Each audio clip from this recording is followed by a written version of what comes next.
Famous Harry Potter novel की writer जेके Rowling Harvard में अपनी स्पीच के दौरान विफलता के महत्व और मूल्य को रेखांकित करते हुए कहा था कि मैं एक महाकाव्य पैमाने पर विफल रही थी। मेरा बहुत कम उम्र में विवाह हुआ था जो टूट गया था और मैं बेरोजगार थी। अपने माता पिता के साथ मैं आधुनिक ब्रिटेन के सबसे गरीब लोगों में शामिल थी। उस समय तक मेरे माता पिता के मन में मेरे लिए जो डर था और जो मैंने किया था, दोनों ही समाप्त हो गए थे। मैं हर उस सामान्य मानक में सबसे बड़ी विफलता थी जिसे मैं जानती थी। जेके राउलिंग ने कहा कि इस असफलता से मजबूती और दृढ़ निश्चयी के साथ बाहर आना ही उनकी सफलता की सबसे बड़ी कुंजी थी। इन परिस्थितियों में भी जेके राउलिंग ने हार नहीं मानी और पूरे विश्व में अपनी सफलता की इबारत लिखी। आज पूरे विश्व में स्टीव जॉब्स को कौन नहीं जानता। टेक्नोलॉजी के क्षेत्र में पूरे विश्व के अंदर क्रांति लाने वाले एप्पल की शुरुआत एक गैरेज में 2 आदमियों ने किया था। आज हम इसे $2 बिलियन से अधिक संपत्ति वाली कंपनी के रूप में जानते हैं, जिसमें करीब 5,000 से अधिक कर्मचारी काम करते हैं। लेकिन क्या आप जानते हैं कि इस कंपनी को शुरू करने वाले स्टीव जॉब्स को उनकी ही कंपनी से निकाल दिया गया था। इस दौरान समय ने उन्हें एहसास दिलाया कि अपने काम के लिए उनका जुनून असफलता की निराशा से अधिक है। आज पूरे विश्व में स्टीव जॉब्स को कौन नहीं जानता।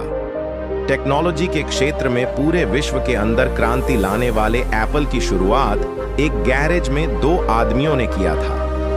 आज हम इसे $2 बिलियन से अधिक संपत्ति वाली कंपनी के रूप में जानते हैं, जिसमें करीब 5,000 से अधिक कर्मचारी काम करते हैं। लेकिन क्या आप जानते हैं कि इस कंपनी को शुरू करने वाले स्टीव जॉब्स को उनकी ही कंपनी से निकाल दिया गया था। इस दौरान समय ने उन्हें एहसास दिलाया कि अपने काम के लिए उनका जुनून असफलता की निराशा से अधिक है। नेक्स्ट और पिक्सर जैसे आगे के उपक्रमों ने अंततः जॉब्स को एप्पल में फिर से सीईओ की स्थिति में वापस ला दिया। वर्ष 2005 में जॉब्स ने अपने एक स्पीच में कहा था कि मैंने तब इसे नहीं देखा था, लेकिन यह मुझे मालूम है कि एप्पल से निकाल दिया जाना मेरे लिए सबसे अच्छी बात रही, जो कि मेरे साथ कभी भी हो सकती थी। अगर आपकी भी जॉब चली गई है तो उससे निराश न हो, बल्कि उससे 2 कदम आगे बढ़ने की कोशिश करें। कुछ वर्ष पहले तक वर्ल्ड के सबसे रिच इंसान बिल गेट्स को सभी जानते हैं। ये हार्वर्ड ड्रॉप आउट थे। उन्होंने अपने करियर की शुरुआत में ट्रैफो डेटा नामक एक बिजनेस का को-ओनरशिप किया, जो पूरी तरह विफल रही थी। हालांकि कंप्यूटर प्रोग्रामिंग में इनके स्किल और जुनून ने इस विफलता को प्रसिद्ध सॉफ्टवेयर कंपनी माइक्रोसॉफ्ट में बदल दिया। बिल गेट्स उस समय के 31 वर्ष के थे और दुनिया के सबसे कम उम्र के अरबपति बने। इस असफलता के बारे में बिल गेट्स ने एक स्पीच में कहा था कि सफलता का जश्न मनाना ठीक है, लेकिन असफलता के सबक पर ध्यान देना अधिक महत्वपूर्ण है। आइंस्टीन शब्द आज के समय में जीनियस का पर्याय है। क्या आपको पता है कि relativity, the special and the general theory के जनक स्वयं अल्बर्ट आइंस्टीन 9 वर्ष की आयु तक धारा प्रवाह नहीं बोल सकते थे। उनके विद्रोही स्वभाव के कारण उन्हें स्कूल से निकाल दिया गया और उन्हें ज्यूरिख पॉलिटेक्निक स्कूल में प्रवेश देने से मना कर दिया गया। हालांकि यह सभी असफलताएं उन्हें 1921 में भौतिकी में नोबेल पुरस्कार जीतने से नहीं रोक सकी। आइंस्टीन का मानना था कि सफलता के प्रगति में विफलता रहती है। अमेरिका के सबसे फेमस राष्ट्रपति अब्राहम लिंकन असफलता के एक बड़े उदाहरण हैं। 1831 में व्यापार में असफल होने, 1836 में एक नर्वस ब्रेकडाउन से पीड़ित, 1856 में राष्ट्रपति पद की रेस से बाहर होने के बाद भी अब्राहम लिंकन अपने रास्ते पर अडिग रहे। लिंकन ने कहा था कि मेरी बड़ी चिंता यह नहीं है कि आप असफल हुए हैं या नहीं, बल्कि यह है कि क्या आप अपनी असफलता से संतुष्ट हैं।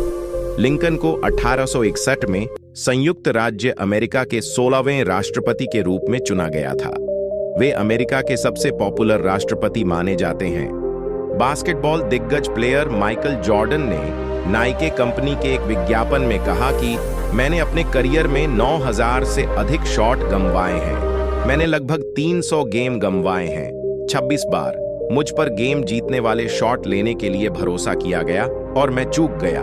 मैं अपने जीवन में बार बार असफल हुआ हूं, हालांकि इससे आगे बढ़ा और इसलिए मैं सफल हुआ।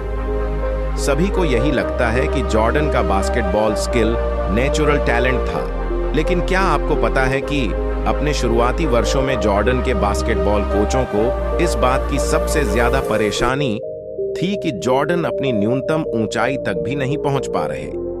हालांकि वर्षों के प्रयास, अभ्यास और असफलता ने ही इस सितारे को जन्म दिया। स्टीवन स्पीलबर्ग को अब तक के सबसे प्रभावशाली फिल्म निर्माताओं में से एक माना जाता है। इन्होंने कई वर्ल्ड फेमस मूवी दी, लेकिन क्या आपको पता है कि स्टीवन स्पीलबर्ग के हाई स्कूल में बहुत खराब ग्रेड थे, जिससे उन्हें दक्षिणी कैलिफोर्निया विश्वविद्यालय से 3 बार खारिज कर दिया गया। जब वे कॉलेज में थे तब उनकी नजर यूनिवर्सल के अधिकारियों पर पड़ी, जिन्होंने 1959 में उन्हें एक टेलीविजन निर्देशक के रूप में साइन किया था। स्टीवन स्पीलबर्ग ने अपने एक स्पीच में कहा था कि भले ही मैं बूढ़ा हो जाऊं, जो मैं करता हूं वह कभी बूढ़ा नहीं होता। यह मुझे अपने जुनून के लिए भूखा रखता है। आज तक स्पीलबर्ग ने 51 फिल्मों का निर्देशन